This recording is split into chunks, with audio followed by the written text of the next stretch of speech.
Hello students. Today we will study about the methods of preparation of salts. Okay, we have studied about neutral salts, acidic salts, basic salts, and complex salts, double salts. All these salts we have studied. Now we will see how can we prepare salts, and see this is a very important topic and many questions you'll see in your question paper from this portion. Now see, first one is direct combination reaction. All these reactions we have done earlier also, or we have studied earlier also, but here we'll see how these reactions can be used for the preparation of salts. Like the first one is the direct combination reaction. Here a metal it is combining with a non-metal and will get salt. Either it will be soluble or insoluble. It can be soluble or insoluble. Okay. Now second one is displacement. Displacement, here an active metal it will react with an acid, a salt is formed, which always be a soluble salt here, along with the production of hydrogen gas that we know that metal plus acid gives salt and hydrogen gas. The third is the precipitation reaction. Obviously the reaction itself is telling us that one of the product formed it will be precipitated out. If there is a soluble salt solution 1 and soluble salt solution 2, they both will combine and will get two products. Out of these two, one will be obtained in a precipitate form and the other one will be obtained in a soluble state. Okay. Now neutralization, if in neutralization reaction we have used some insoluble base and acid, then we'll get a salt which will be soluble and water. If we have taken soluble base here, then it will also react with acid to give salt that will be soluble and water.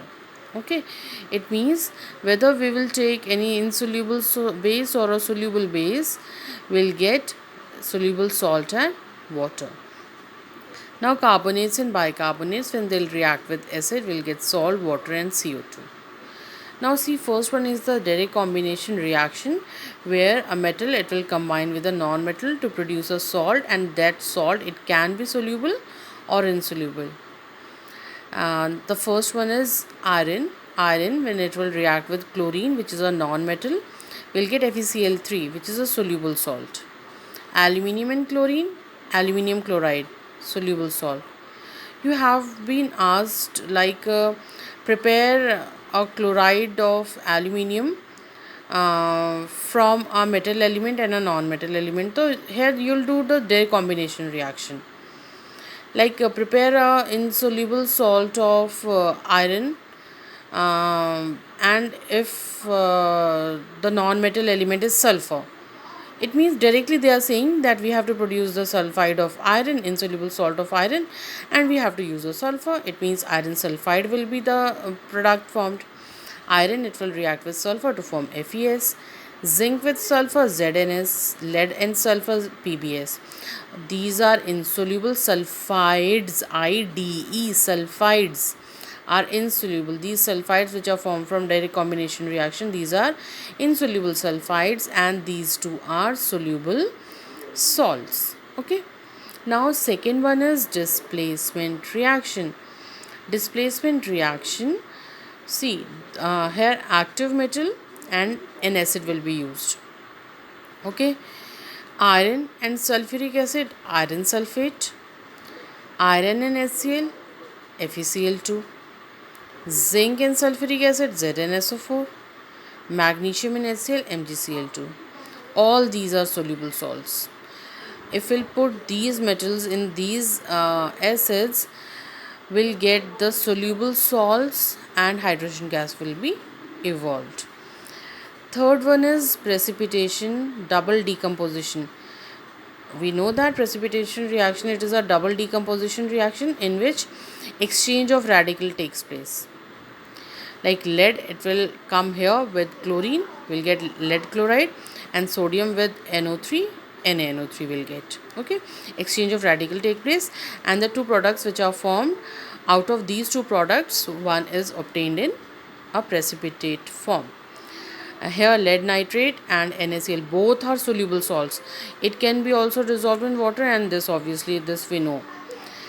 We'll get NaNO3, which is soluble salt, and lead chloride, white PPT. This color also, wherever it is given in your book, that color also you have to learn.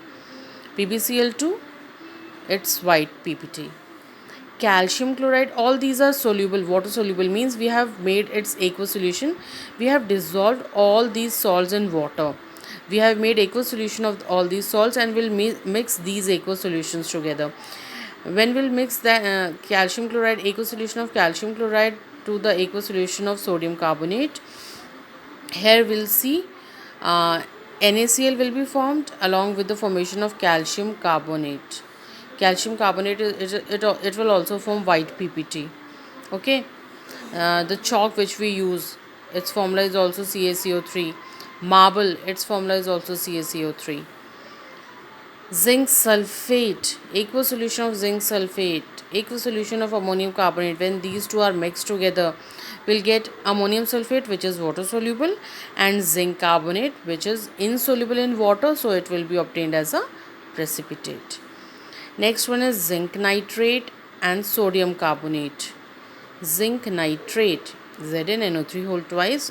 When aqueous solutions of these two will combine, we'll get NaNO3 along with the formation of zinc carbonate, which will again precipitate out.